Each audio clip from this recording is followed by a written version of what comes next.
Então vamos lá começar, né? Queria primeiro que você fizesse uma apresentação de seu nome, carreira, para o pessoal lhe conhecer, e aí depois a gente vai trocando ideia, né? Para poder evoluir nessa carreira aí e o pessoal conhecer um pouquinho mais dela.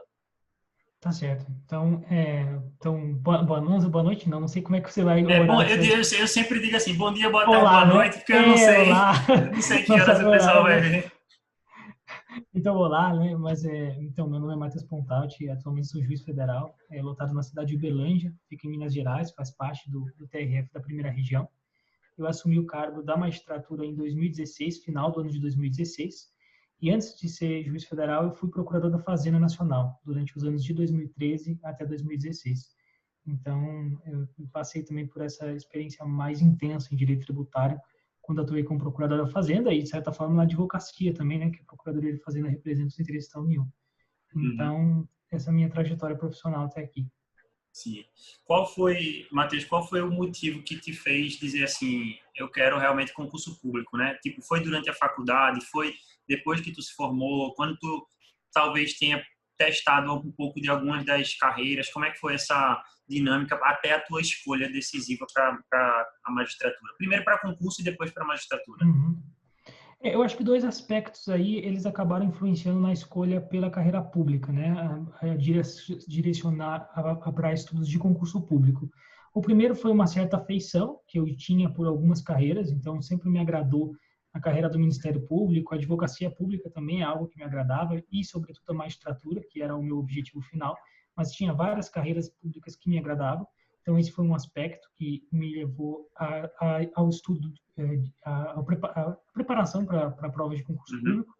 E o segundo aspecto é a questão financeira mesmo, né? Quer dizer, tem esse lado positivo, quer dizer, no setor público você tem estabilidade financeira, os salários iniciais normalmente são bons, então essa necessidade de ter um recurso financeiro de modo mais rápido, de ter um salário bom logo de início, também me levaram a escolher o setor público. Então, foi esses dois aspectos. Eu acho que uma vocação para algumas carreiras públicas e, sobretudo, para a magistratura, que foi o meu objetivo final, e também uma questão financeira, quer dizer, de ter um retorno financeiro mais rápido.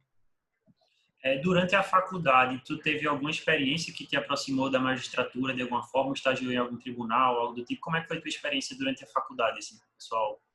Não, Conhecer. durante a faculdade eu não estagiei na Justiça, não tive a oportunidade de estagiar na Justiça, mas estagiei no Ministério Público Federal, então não tinha, claro, um contato próximo com a Justiça Federal, portanto, sabia como as coisas funcionavam na prática também. Então, Uhum. foi a experiência que eu tive, foi no estágio do Ministério Público Federal, que é uma instituição também que me agradava bastante, assim, eu gosto das atribuições do Sim. Ministério Público também. Então, foi a Geralmente, experiência o que eu pessoal tive. que estuda para a magistratura federal também termina fazendo o concurso do MPF, né? É um edital muito similar, né? É similar, normalmente sim. Não é a regra, mas normalmente sim. As pessoas acabam estudando para os dois concursos. Tem algumas particularidades que Sim. diferenciam o edital do Ministério Público do edital da Magistratura Federal. Então, o Ministério Público Federal, normalmente, você tem que saber um pouco de direito eleitoral, deve ter um conhecimento mais aprofundado de direito internacional público, direito internacional privado, coisa que na magistratura federal é cobrado com menos profundidade. Por outro lado, a magistratura federal normalmente se exige mais direito previdenciário, se exige mais direito tributário do que o Ministério Público Federal. Então, há diferenças entre um edital e outro. Mas, normalmente, sim, normalmente as pessoas, elas acabam, quem está se preparando para provas de concurso e que estão focando em cargos mais complicados, eles geralmente acabam conciliando os dois, estudando tanto para o Uhum. Ministério Público Federal quanto para a Sim. Magistratura Federal. E a tua trajetória de estudo, especificamente para concursos públicos, né? Tu falou que foi primeiro procurador da Fazenda, né? E depois foi para a magistratura federal. A tua trajetória de concurso público, ela se iniciou durante a faculdade ou só depois que tu se formou?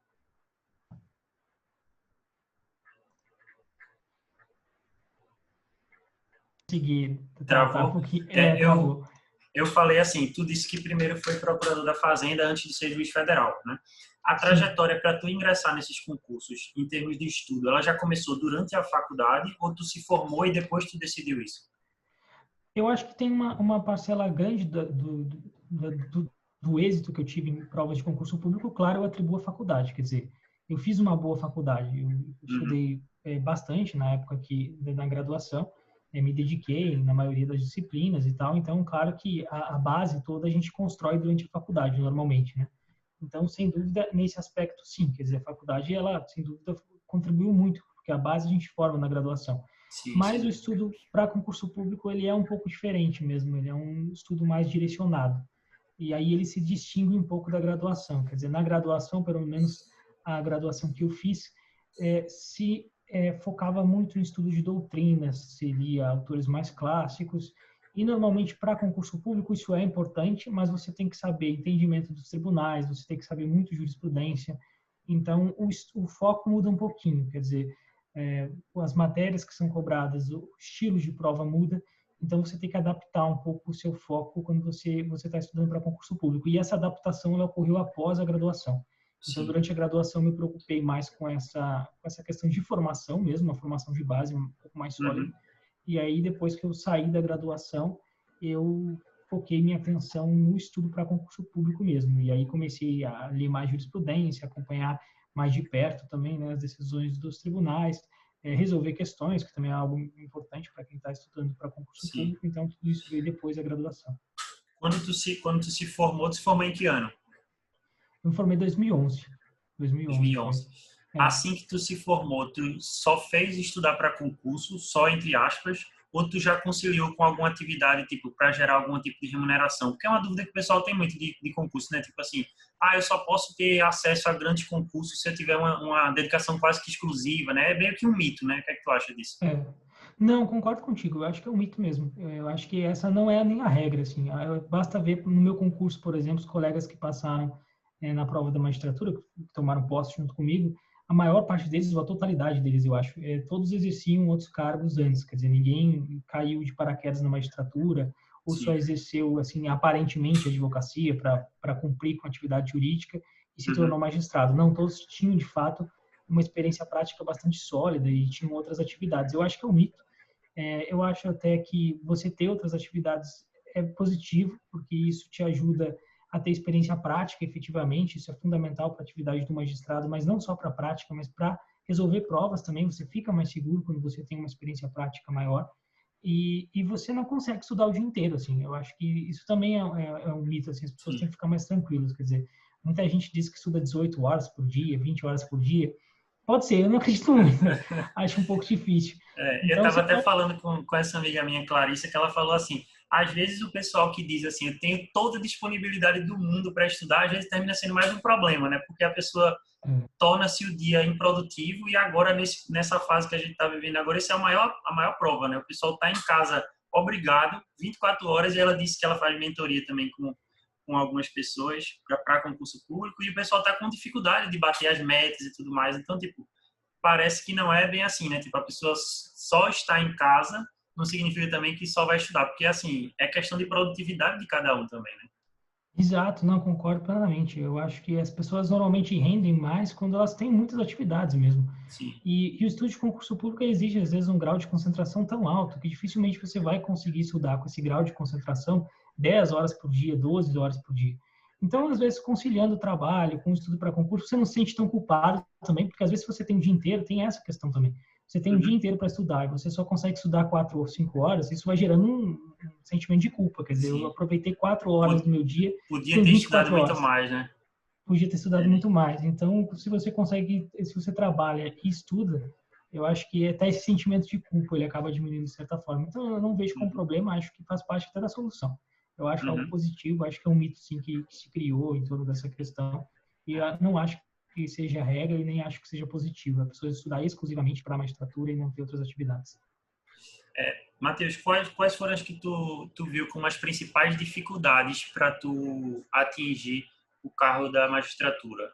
E pode falar de maneira geral de concurso, assim, né? Muita gente fala da questão da disciplina, mas eu queria ouvir, assim, como é que foi para tu que tinha a formação da base na faculdade, na verdade é algo que todo mundo tem que introjetar, que é inerente ao estudante de direito. Então, independentemente da carreira que você quiser escolher, se você quiser ser um advogado bem preparado, você tem que dar uma ênfase muito grande à sua parte teórica da faculdade, né? Você não vai deixar isso a desejar, porque senão o mercado cobra depois, né? Com E certeza.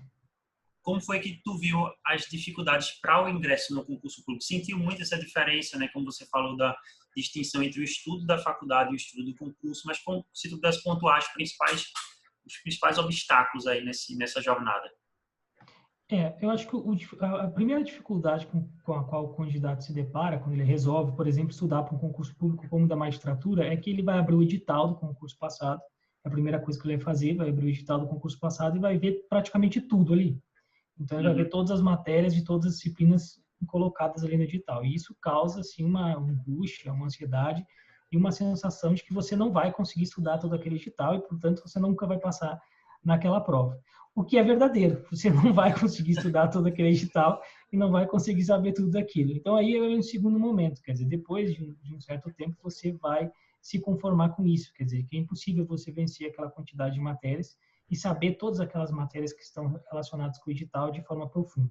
Então, a primeira dificuldade é essa, eu acho, quer dizer, a quantidade de matérias é muito grande. E o nível de profundidade que é cobrado em provas também em algumas matérias, pelo menos, é muito grande também. Então, isso gera uma certa ansiedade, às vezes o candidato ele para aí, ou ele fica desesperado e não consegue se organizar. Então, essa é a primeira dificuldade. Aí, uma vez superada essa ansiedade inicial, essa angústia inicial, eu acho que a dificuldade que a maior parte dos candidatos teve, eu tive no início, é justamente estabelecer uma rotina de estudo, quer dizer, você ter a disciplina de estabelecer uma rotina de estudos e se organizar. Eu acho que organização é uma palavra-chave aqui, quer dizer, você ter uma rotina diária de estudos, saber exatamente o que você vai estudar em cada dia, isso é importante, quer dizer, você ter exatamente essa ideia em mente, estabelecer isso de maneira fixa. Então, no momento que você estabelece uma rotina, já é um passo importante. E aí é uma dificuldade grande que o pessoal tem.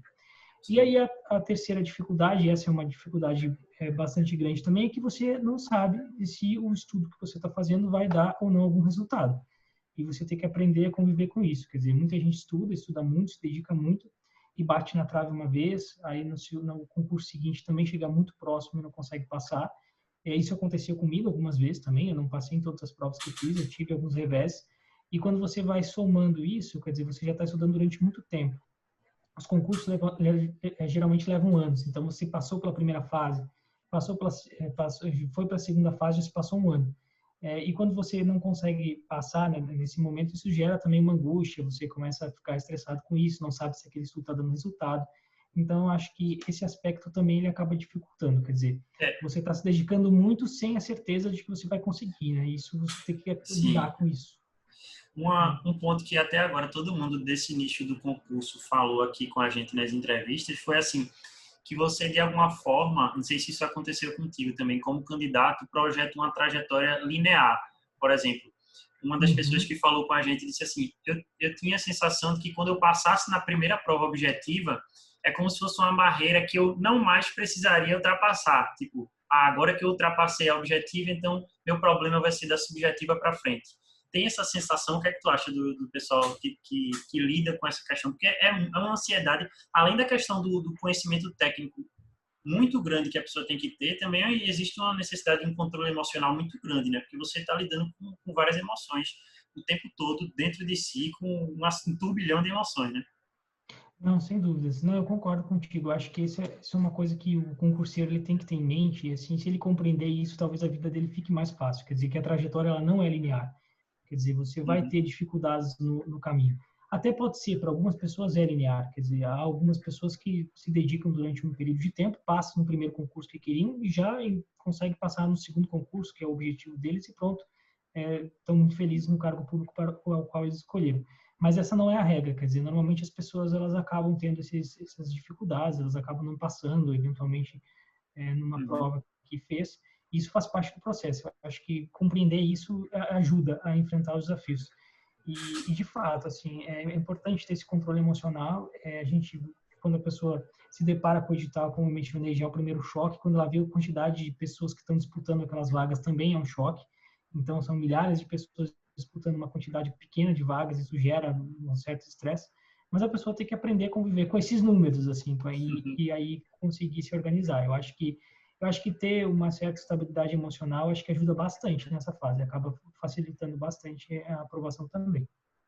Sem dúvida. Matheus, uma dúvida que o pessoal tem bastante é o seguinte, assim, atribuir a ideia de que eu preciso, de alguma forma, de uma certa estrutura para que eu possa alcançar, digamos, voos mais altos na carreira de concursos públicos de maneira geral. Então, o pessoal atribui muito assim para para que eu alcance esses resultados, eu tenho que ter como base um cursinho tal, que é bastante caro, livros super caros. Então, uma das perguntas que o pessoal fez foi: você acha que daria para você, para alguém que se encontra na faculdade de Direito hoje, mesmo sem grandes recursos financeiros, trilhar uma carreira no concurso público, né, de forma planejada, sabendo escolher bons materiais, pedindo auxílio às pessoas que hoje em dia podem contribuir, contribuem gratuitamente? Qual é a tua visão sobre isso, sobre a questão de mercado de concurso público mesmo, né? Entendi. Sem dúvida, é uma facilidade, né? Quem tem uma estrutura financeira, quem tem recursos financeiros para, enfim, comprar cursos, comprar livros, tem um diferencial e sai na frente, digamos assim, daquelas pessoas que têm condições financeiras menores. Isso faz parte da vida, sem dúvida, é Sim. inegável isso. Mas o fato de a pessoa não ter esses recursos não significa afirmar que ela não vai passar em provas de concurso público, não é verdadeiro. Até porque hoje a gente tem, não sei se você concorda com isso, mas o ensino hoje está mais democratizado. Quer dizer, Sem você tem dúvida. acesso ao estudo, você tem vídeos no YouTube de aulas de tudo quanto é coisa. Algo Você que há consegue... muito tempo atrás não tinha, né? Então, assim, era bem mais Não restrito, tinha. né? Exatamente. Então, assim, o ensino está democratizado para as pessoas. Normalmente, algumas moram em cidades grandes que têm boas bibliotecas também, então podem fazer uso dessas bibliotecas. Então, sim, é um diferencial, não tem como negar. Quem tem recursos financeiros sai na frente. Isso, aliás, desde a graduação, né? A pessoa que está na graduação, ela também vai estudar melhor se ela tiver recursos financeiros. Até antes da graduação, a pessoa que está estudando para o vestibular e não tem que trabalhar é mais fácil do que a pessoa que está Sim. estudando para o vestibular e tem que trabalhar, mas não é um obstáculo intransponível, é uma dificuldade a mais e às vezes é uma dificuldade grande, mas não é um obstáculo intransponível. Quer dizer, a gente já tem uma certa democratização assim no ensino que eu acho que pode ajudar as pessoas a superarem isso, assim. E no direito mais ainda, quer dizer, no direito como você as respostas para as nossas questões estão em livros, né? Então, e, portanto, o ensino é mais fácil de conseguir nesse sentido, os materiais didáticos são de mais fácil acesso nesse sentido. Então, acho que há a possibilidade de você conseguir superar esse obstáculo, utilizando biblioteca, assistindo aulas gratuitas no YouTube, então você consegue superar Só o isso. dizer o direito já é um grande encaminhamento do ponto de vista de doutrina, de É, jurisprudência, né? com certeza, não, o Dizer o Direito ele é essencial, né? Quem está É, se preparando para concurso público tem que acompanhar aí o Dizer o Direito pois ou é. algum outro site informativo, sem dúvida. O que eu inclusive disse nas outras entrevistas foi assim: o dizer o direito não só é importante para quem está na área do concurso público, mas até para as outras pessoas que vão para as outras carreiras, é essencial porque, assim, é uma filtragem perfeita de jurisprudência extremamente atualizada. Então, tipo, se você atua na área, por exemplo, na área de direito penal, e você acompanha o dizer o direito, mesmo que seja exclusivamente na área de direito penal, você se mantém atualizado gratuitamente com um conteúdo de confiança, né, com Com credibilidade, certeza. para que você se mantenha muito atento, assim, porque eu vejo muito hoje em dia também assim, o pessoal atrela o estudar depois da faculdade única e exclusivamente à etapa concurso público, como se a faculdade já preparasse para as outras cadeiras, para as outras carreiras, Uhum, seja professor, seja advogado. E se a pessoa não introjetar a ideia do estudo constante, né, sem dúvida. qualquer movimento, em qualquer direção, vai estar realmente fadado ao insucesso, porque, assim, é um curso que a gente escolhe para a vida, né? Com E os certeza. livros, eles se renovam, a legislação se altera em velocidade quase que impossível de ser acompanhada. Então, assim, a dificuldade existe, mas é uma dificuldade que todos da área jurídica enfrentam, né? Não só quem Exato. está focando na questão do concurso público, né? Não, sem dúvida, concordo contigo. E até você citou o site Dizer o Direito e essa necessidade de a gente acompanhar os informativos, né? A própria jurisprudência dos tribunais passou a ter um papel mais Uhum. importante a partir do novo CPC, né? Então, Sem não só dúvida, para quem está estudando para concurso, mas o advogado tem que conhecer também os precedentes, né? sem dúvida. Principalmente aqueles que foram julgados sobre a temática de recursos repetitivos. Isso faz uma diferença enorme na prática para os advogados também, né? Então, eu acho, sem É. dúvida, eu concordo contigo. Eu Eu acho recebi que essa dica no meu primeiro estágio. É até uma história engraçada, né? Tipo, eu fui estagiar no quarto período, entrei na AGU, no estágio. E eu não sabia absolutamente nada da operação, como é que funcionava e tudo mais. E no primeiro dia, a procuradora que iria ficar comigo, né? Ia ficar sob a responsabilidade dela, ela me passou um processo ainda na época físico e fez assim: Gustavo, faz aqui, por favor, um ED, e saiu. Assim, eu não sabia nem uhum. que ED significava embargo de declaração na época. Mas assim, aí depois disso ela foi me explicando várias coisas de processo civil e falou assim, uma coisa que me marcou mesmo na trajetória, foi, Gustavo, independentemente da carreira que você queira, e se você quiser a advocacia, processo civil vai ser um diferencial. Né? A gente atuando aqui do lado da advocacia pública, a gente percebe com clareza os advogados que sabem processo civil e os que não sabem. Né? Então, assim, eu tenho uma admiração muito grande pela matéria de processo civil, é uma das matérias que eu mais gosto de estudar, e eu vejo na prática da advocacia que realmente é uma cadeira muito negligenciada pelos advogados. Né? Até porque, assim, a barreira de entrada de concurso público é muito mais alta do que a de advogado, e todo mundo tem que encarar isso como uma realidade. Né? Então, assim, quando você é aprovado em um concurso público de alto nível, o mercado já entende que você tem um conhecimento técnico elevado. Quando você é um advogado, o pensamento é o oposto. Por quê? Porque a barreira de entrada é relativamente baixa. Né? Você, assim, o curso de Direito, infelizmente, pela dinâmica atual, e eu sou até um pouco crítico da estrutura do ensino, muito engessado, faz com que, assim, o pessoal saia muito ainda verde da faculdade, né? E a UAB, apesar de um filtro mínimo, ela não prepara muito assim, para ser educado, né? Não prepara muito pouco para o ingresso no mercado de trabalho em si, né? Então, assim, foi uma dica que eu levei para a vida, assim, essa questão do processo civil como um diferencial, e eu vejo isso na prática, realmente, que eu acredito que você também deve sentir isso também na prática da magistratura, a identificação de quem consegue saber redigir até uma peça bem feita e tudo mais. Não, concordo plenamente contigo, e isso fica muito claro também para quem é juiz também. São vários, enfim, poderia contar várias histórias aqui, mas a gente percebe às vezes a parte autora teria direito a alguma coisa que não foi pedida pelo advogado, quer dizer, aí o juiz não pode conceder. Então, a parte poderia ter ganhado aquela ação, e ela vai perder, às vezes, porque foi mal formulado o pedido, ou, enfim, porque as coisas não foram explicadas de maneira distinta. E aí, uma outra questão que a prática ajuda muito também em processo judicial, e que está linkado com essa questão do processo civil, é o advogado saber o que importa para aquele processo. Quer dizer, às vezes, você pega uma petição que fala muito sobre a parte do direito. O do direito tem 15 páginas, 16 páginas, e o que importa ali, naquele caso, são os fatos. Quer dizer, quais são os fatos, exatamente? O que aconteceu?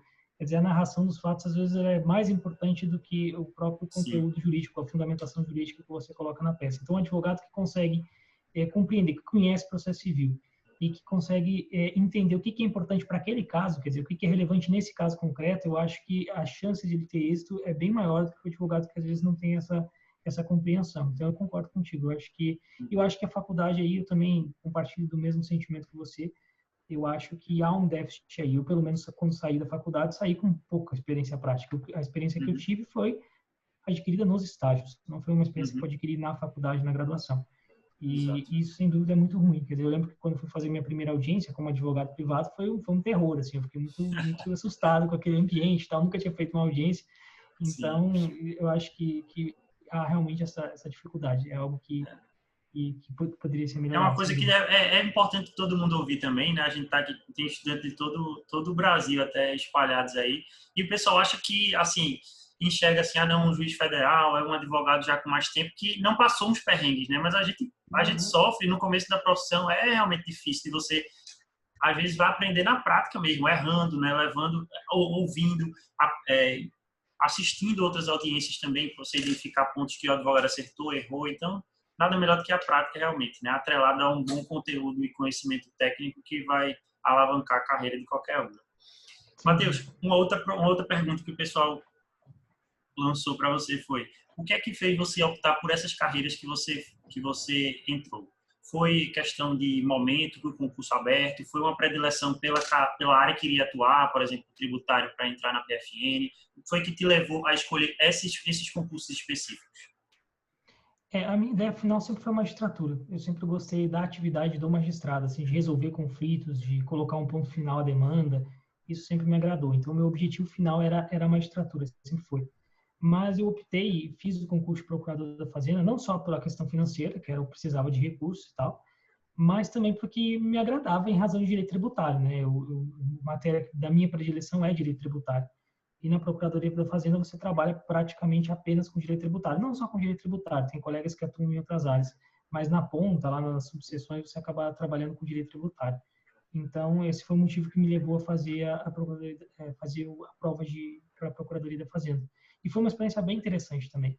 Quer dizer, eu advoguei na iniciativa privada durante um tempo, depois fui para a advocacia pública, para só depois ser magistrado. Eu acho que essa experiência em todas essas áreas, Sim. ela acabou sendo muito Participou interessante. de todos os momentos, né? Quando tu Exato. advogou na iniciativa privada, também foi na área tributária? A advocacia era mais geral. Eu advogava tinha demandas tributárias, mas tinha demandas envolvendo direito empresarial, também direito civil. Era Sim, mais voltada para direito empresarial, um pouco entendi. mais para empresarial. É. E, Matheus, conta para o pessoal aí o que é que faz um juiz federal, o estudante de direito hoje, que deve estar até assim, tipo, qual é a diferença do juiz federal para um juiz estadual, quais são as matérias que ele costuma trabalhar. Tu até falou um pouquinho no começo, mas explica para o pessoal como é que é a rotina, né, de um juiz federal.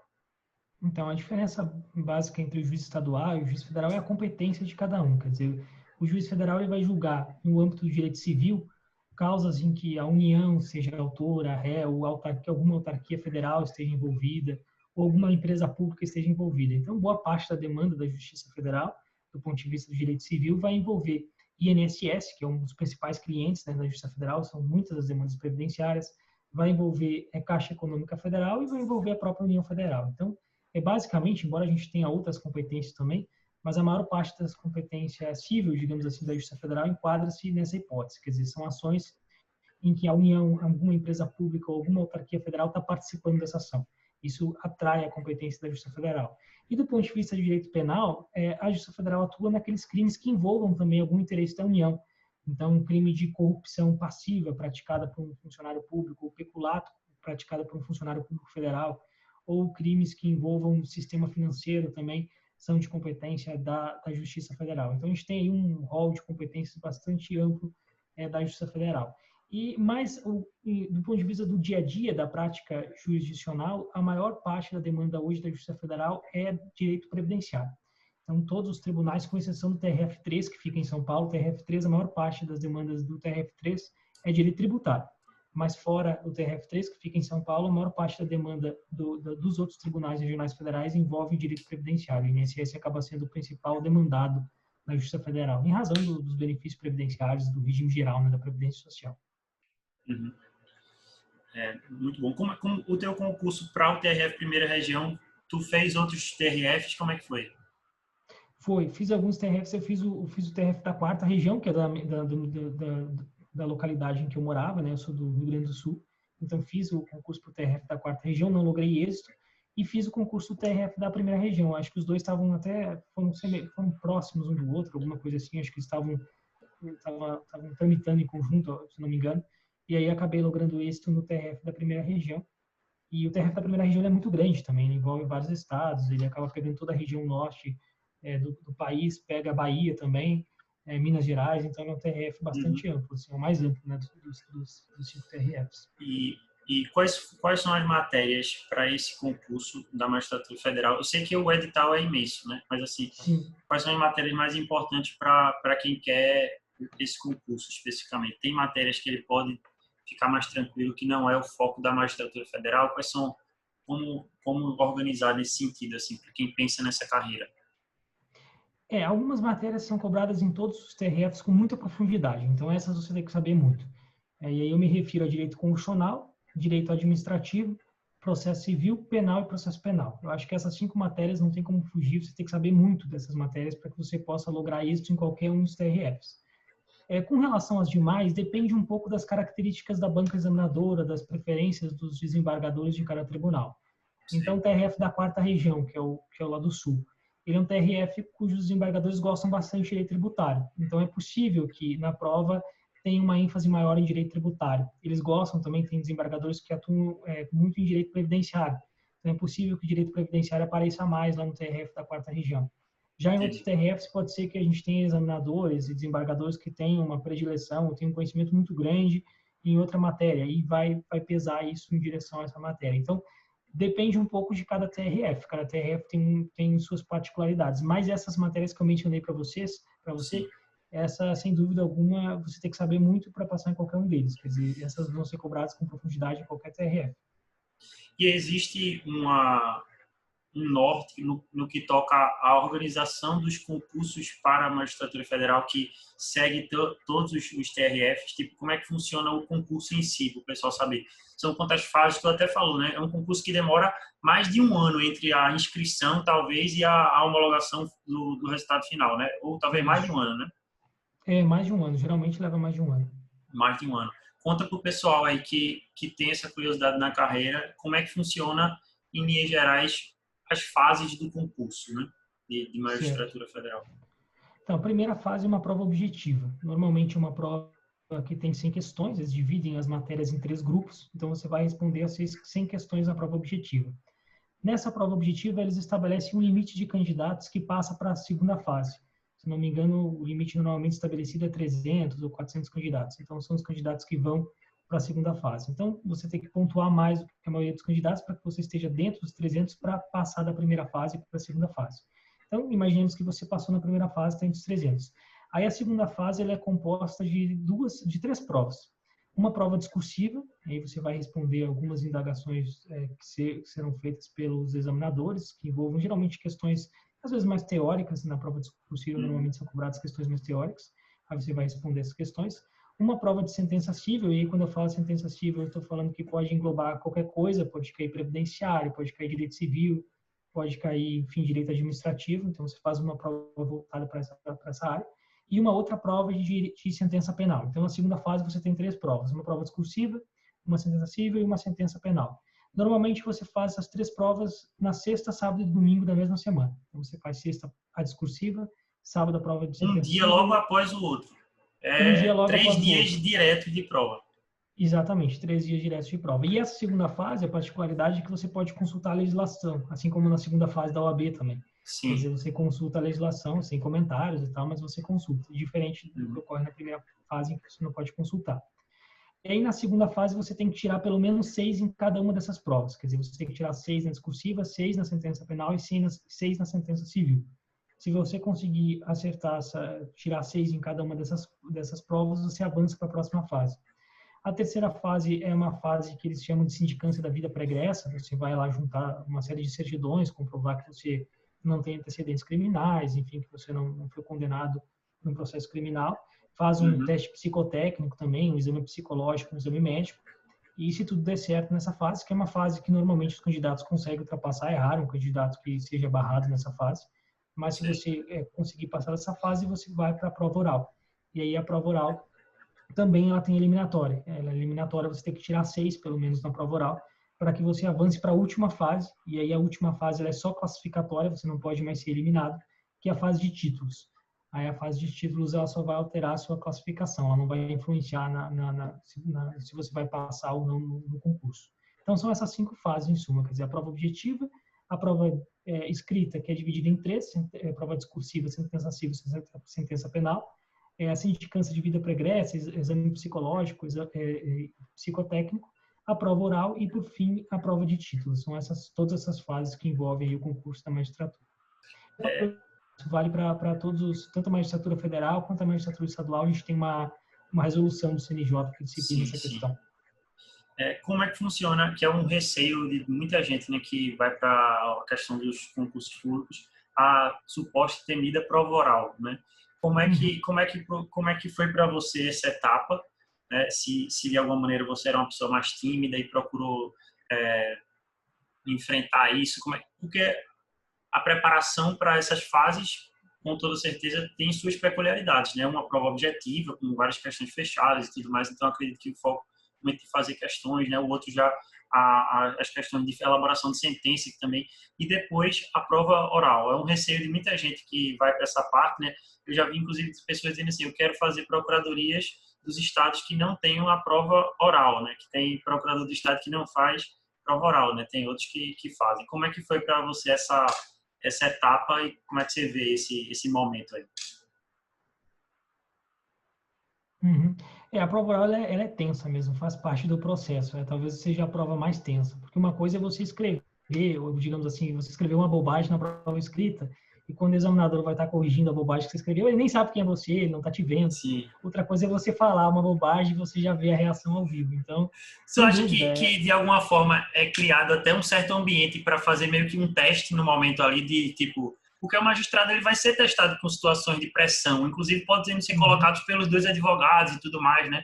Então tu acha que isso também é uma forma de da banca examinadora analisar essa questão da resposta que aquele candidato teria? eu acho que sim. Eu acho que isso de fato é levado em consideração. A postura do candidato, a maneira com a qual ele se comporta, eu acho que isso tudo é levado em consideração. Quer dizer, na minha prova isso ficou bastante claro, pelo menos eu percebi isso. Quer dizer, alguns examinadores eles eram mais incisivos, eles faziam perguntas que certamente você não saberia responder, talvez com o intuito de ver como é que você lida com aquela situação, se você tem, como é que você vai resolver aquela situação, se você tem inteligência emocional para sair daquela saia justa, digamos assim.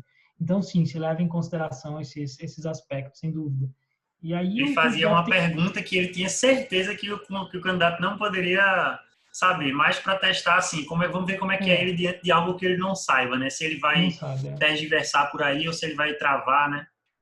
eu acho que isso é feito, assim, isso, normalmente as bancas examinadoras fazem isso, assim, às vezes Uhum. aparece uma pergunta um pouco mais difícil, que você não vai saber responder, às vezes o examinador, ele acaba rebatendo alguma coisa que você fale também, para ver se você mantém seu posicionamento, retifica, a forma como você dialoga com ele também é considerado. Então, a prova oral tem essa circunstância, eu acho que isso leva-se em consideração, sim, a postura do candidato. Eu acho que a prova oral não tem como você fugir do nervosismo. Eu estava muito nervoso quando eu fiz a minha prova. Todos os candidatos estavam muito nervosos. Acho que o nervosismo faz parte, realmente, porque é a última etapa do concurso, você já está quase lá, mas ainda não está. E tem também todo o ambiente, que ele é muito estressante. Quer dizer, você senta lá no plenário do tribunal, no meio, os embargadores todos sentados assim à sua frente, gera uma tensão natural. Sim. E tem Então, convidados também, né?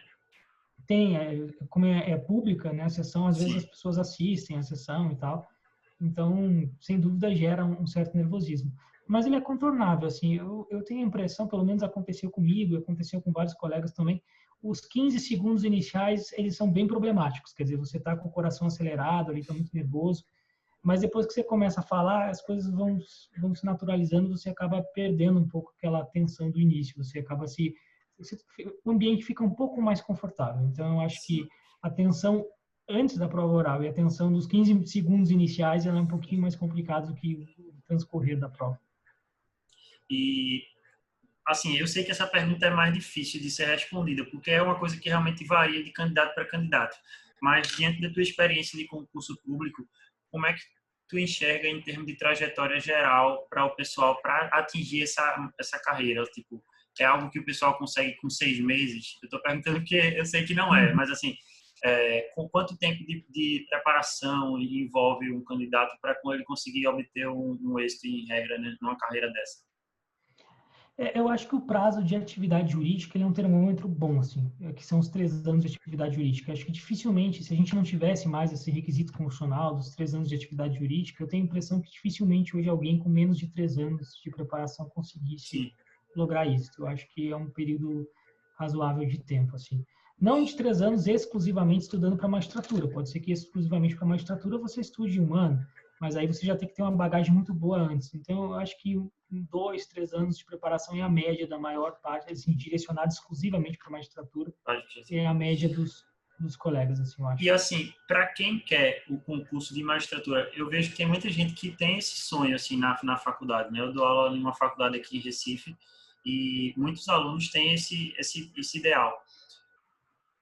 Para eles atingirem isso, tu acha que é mais recomendável uma carreira no meio do caminho, até para eles sentirem um pouco da prática também, seja numa advocacia pública, enfim, uma defensoria, um ministério público, ou tu acha que assim é cabível também que a pessoa já direcione desde o início, se quer aquela carreira, vai na magistratura federal desde o início e qual é a tua opinião? Eu acho que é muito pessoal também. Eu acredito que varia muito de pessoa para pessoa. Assim, depende das condições pessoais realmente do candidato. Quer Uhum. dizer, uma pessoa que tem recursos financeiros, que consiga aguardar, ficar sem renda às vezes durante tanto tempo, pode ser que seja interessante. Eu acho que eu fiz a escolha certa, até, enfim, não foi uma escolha propriamente dita, mas acho que o meu caminho é um caminho que eu recomendaria, que é o de você fazer outros concursos antes. Quer dizer, eu acho que é Uhum. interessante você fazer. até para você ter uma experiência prática, que é fundamental, para você ter uma renda. E aí, você tendo uma renda e tendo experiência prática, você tem também mais tranquilidade. Quer dizer, se você tiver uma renda já, você já está num cargo público que você gosta, está fazendo um trabalho legal, eventualmente a aprovação, a reprovação numa prova de concurso, ela vai pesar menos, é claro que ela vai pesar, mas ela vai pesar menos do que pesa para aquele candidato que não tem nada, quer dizer, que só está se dedicando, só está estudando, não está trabalhando, não tem renda nenhuma. Então, eu acho que você ir por esse caminho, eu acho mais interessante. Eu acho que ele vai te dar mais segurança para enfrentar as reprovações que provavelmente vão ocorrer enfim, vão te garantir aí uma renda bastante legal durante esse período. Então, eu acho que vale a pena. Eu recomendaria, eu fiz isso, né? Fui procurador durante um tempo, não era o cargo que eu gostaria de ocupar, assim, para o resto da minha vida profissional, mas foi muito legal. Quer dizer, além de ter me Quando tu dado foi essa segurança que eu procurador, tu mencionei, foi lotado aonde? Novo Hamburgo, fica no Rio Grande do Sul, bem pertinho de Porto Alegre, que era a cidade onde eu morava. Eu fiquei lá. E mesmo estando assim relativamente perto da tua cidade, tu optou por continuar estudando para magistratura, né?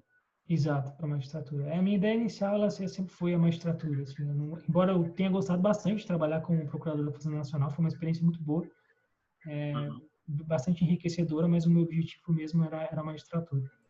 Mas foi bem entendi. interessante. Eu recomendo, eu acho legal. O pessoal que estuda concurso, eles chamam de concurso escada, quando a pessoa faz Sim. essa.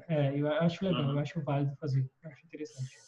Matheus, se tu pudesse dizer assim, alguma característica, alguma coisa, qualidade sua que foi essencial para a aprovação no concurso, qual seria a que você destacaria? Tipo, Eu você acho que a olhando para qualidade trás, sem ela você não teria conseguido. Eu acho que a qualidade essencial é foco. Assim, você tem que ter muito foco, você tem que estar muito certo do que você está fazendo. E foco no sentido assim de você vai ter dificuldades, você não vai conseguir imediatamente seu objetivo e você tem que ter certeza que você quer prosseguir e vai prosseguir nele. Eu acho que disciplina, foco é o principal. Assim, a pessoa pode ser muito inteligente, mas se ela não tiver foco, não tiver disciplina, ela vai acabar desistindo no meio do caminho. Então, eu acho que não só a minha característica, mas eu acho que da maioria dos colegas que passaram em provas desse nível de dificuldade, eu acho que talvez a característica mais importante seja essa. A pessoa tem que ter Uhum. foco e tem que ser disciplinada, assim, senão realmente fica complicado. Sim. Eu sempre faço essa pergunta também de acordo com o concurso que a pessoa fez, né? Tu falou de 5 matérias principais, né? Não vou também para a gente não falar de todos os livros aqui de uma maneira mais extensa. Mas tu falou de processo civil, constitucional, administrativo, penal e processo penal. Foi isso? Uhum. Foi. Se tu pudesse indicar para o pessoal livros dessas disciplinas voltados para concurso público, né? Assim, quais seriam os que tu indicaria? Difícil indicar, né? Mas assim, eu acho que depende muito também da condição do candidato. Processo civil, por exemplo, a gente tem cursos de processo civil. Então, tem vários volumes de processo civil. Se o candidato fez uma boa graduação, imaginemos que o candidato tenha feito uma boa Sim. graduação, ele não precisa ler todos esses cursos de processo civil. Ele pode ir para um manual de processo civil. Ele pode escolher um Daniel Amorim, por exemplo, e ir para um manual de Uhum. processo civil.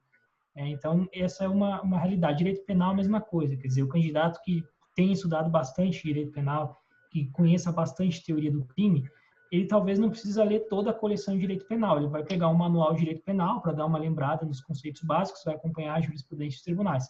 Agora, se não for o caso dele, imaginemos direito penal, por exemplo, o sujeito saiu da faculdade sabendo muito pouco, aí ele vai ter que ter livros específicos, assim, ele vai ter que estudar um livro bom de teoria do crime, que é essencial, vai ter que ler cada livro específico sobre crimes em espécie, então geralmente são 3 volumes, eu acho, vai ter que ler cada um desses volumes. Então depende muito da condição de cada candidato, assim, né? E o Sim. mesmo com relação aos demais, né? Direito constitucional a gente tem alguns, normalmente o livro mais utilizado pelos concurseiros de direito constitucional é o Bernardo Gonçalves e o Gilmar Mendes, são os livros mais Uhum. utilizados. Mas a gente tem vários também, tem candidatos que estudam Uhum. por José Afonso da Silva. Eu não me sinto muito confortável assim em cravar uma dica assim de Sim, um né? livro assim. Não, claro, é Difícil. a sua opinião, até porque assim o livro, É. o pessoal é bom pegar um, dois e ver como é que ele se encaixa naquela leitura. Uhum. Tem gente que flui muito Exato, mais como exato. autor, tem gente que se encaixa na leitura de outros autores, né? Isso também é Essa é mais uma dica assim, boa. Acho né? que essa dica que Eu, você se- deu é legal. eu sempre digo assim, pessoal, não, eu gosto de direito constitucional. Pega 3 autores, né? Passa um tempo na livraria lendo, lê o capítulo, lê às vezes até o mesmo assunto em um autor e no outro, porque o formato com que os autores escrevem, às vezes o pessoal diz, não, eu gostei mais, me senti mais engajado na leitura com esse autor. Então, a coisa flui, né? Assim, melhor para cada um. Acho que é uma Concordo, dica boa. acho essa dica bem válida, assim, acho que é uma dica legal. E é interessante também, acrescentando o que você falou, às vezes a matéria é difícil mesmo. Então, você vai pegar direito constitucional, vai ler o livro de Gilmar Mendes, ele não é um autor muito didático em alguns pontos. Uhum. Às vezes, se a pessoa não sabe tanto direito constitucional, ela pode pegar um livro mais simples de direito constitucional primeiro, ler o capítulo daquele livro mais simples e depois ir para um livro mais Sim, complicado. Então, essa dica é legal, exatamente. acho que é válida. É. Uhum. Que mais?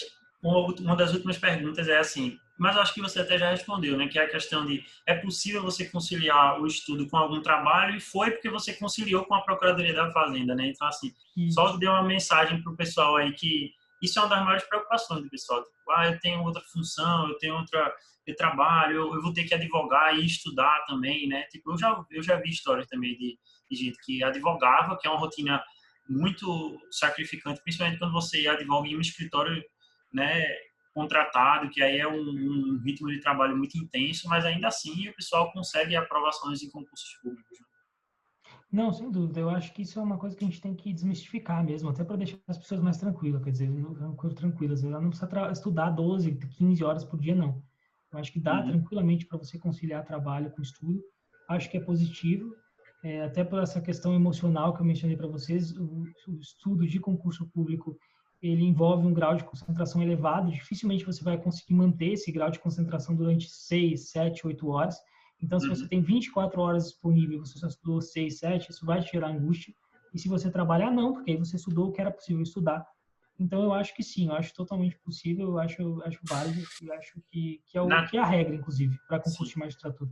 Na tua preparação para a magistratura, tu fez algum cursinho específico de algum curso desses online ou uma coisa assim? Não, eu não fiz. Eu optei por não fazer, por uma questão pessoal mesmo. Assim, Sim. eu sinto que eu rendo mais estudando em casa e tal. Eu prefiro ler material do que assistir videoaulas, por exemplo. O Uhum. estudo meu ele rende mais assim. Então, eu optei por não fazer. Mas também acho válido fazer também. Não acho que seja ruim. Acho que a gente tem vários cursos que são bem interessantes, que acabam auxiliando o candidato Sim. nesse E aspecto. a gente Então, até faltou falar, na prova oral, como foi teu treinamento específico para a prova oral? Teve algum, porque também tem gente que faz cursinho preparatório para a prova oral, né? Tem gente que faz grupos, né, entre os candidatos. Como é que foi para tu essa parte? e não, prova oral é bem legal. Prova oral é interessante treinar mesmo, assim. Prova oral, a maior parte dos candidatos, eles se reúnem, assim, que nem a gente está fazendo agora, no Zoom, através Uhum. de outras plataformas, Skype e tal, e Sim. treina. Cada candidato faz perguntas para o outro e depois dá um feedback de como é que a pessoa foi. Eu acho que, Uhum. normalmente, os candidatos treinam entre si. Além de fazerem curso também. Muitos colegas fizeram curso também de prova oral, mas normalmente eles fazem o curso e também treinam com os outros colegas através do Skype. Eu acho legal fazer. É importante fazer até para a pessoa que é mais inibida e se desinibindo aos poucos Uhum. e articulando também as ideias. Eu acho que tem que fazer essa preparação realmente. Uma das últimas perguntas agora. Como é que foi? Mas ela é mais emocional, né? Então, assim, é mais para o pessoal passar e sentir o que você sentiu na ocasião da sua aprovação, que é assim, como foi quando você viu o seu nome, viu a nomeação? Como é que foi o sentimento de você ter o dever cumprido no caminho dos concursos públicos? Isso se deu no concurso da PFN? Como é que foi no dia que você viu realmente, de fato, a aprovação da minha magistratura? Conta para o pessoal como é que foi sentir isso aí tudo, como é que é a sensação? É um sentimento muito bom, obviamente, né? Um sentimento de felicidade muito grande. E no caso da magistratura foi um sentimento de alívio também. Eu confesso que foi um sentimento de alívio, porque assim você estuda tanto durante tanto tempo, e no meu caso eu tive algumas reprovações por décimos, assim, 2 décimos, 3 décimos. Eu lembro que antes do Uhum. TRF1 eu bati na trave 2 vezes por décimos. Então assim, quando eu passei, finalmente foi aquela sensação de alívio, assim, nossa, Uhum. acabou.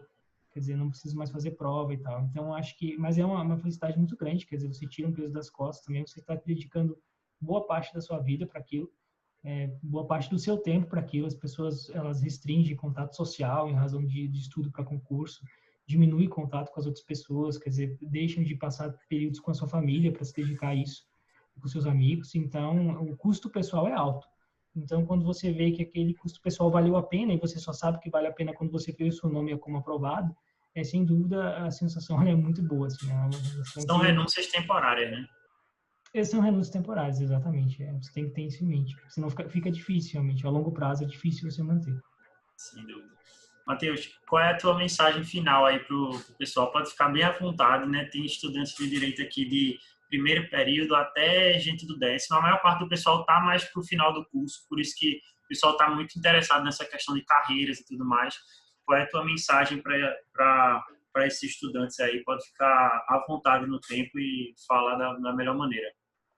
Eu acho que minha mensagem é que eu imagino que todos eles, principalmente os que estão terminando a faculdade, devem estar muito ansiosos, muito nervosos. O que eu vou fazer da vida? Meu Deus, e agora me formei, o que eu vou fazer? Então, eu acho que a primeira coisa é validar esse sentimento, dizer que esse sentimento é um sentimento que eu tive também quando terminei a graduação, então faz parte do processo, quer dizer, essa angústia de terminar a graduação e não saber o que fazer, ficar ansioso quando é que eu vou trabalhar.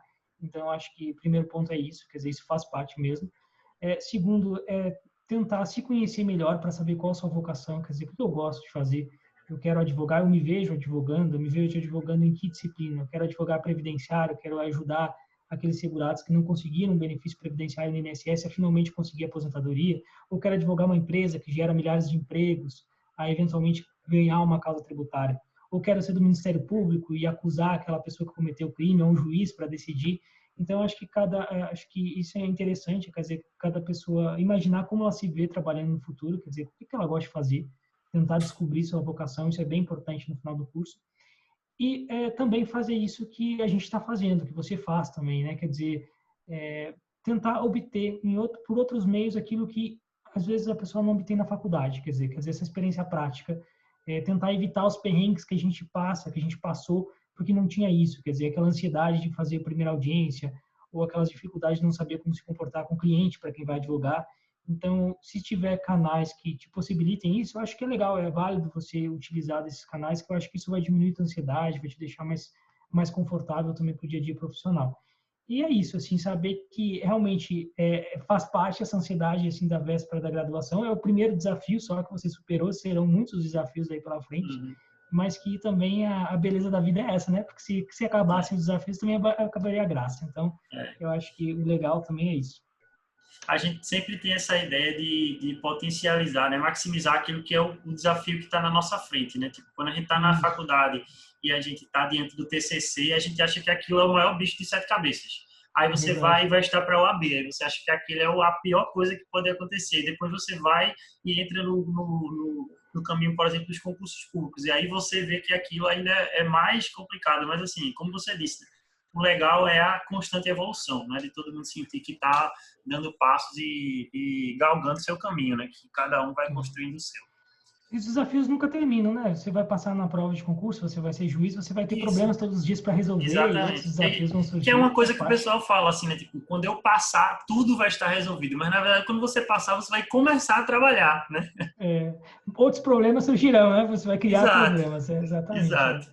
É isso. Beleza, Matheus. Valeu mesmo aí. Obrigadão pela sua colaboração. E é isso. Espero contar com você aí também em outras oportunidades. A gente vai se falando. Tá certo. Vou encerrar aqui. Tá ótimo.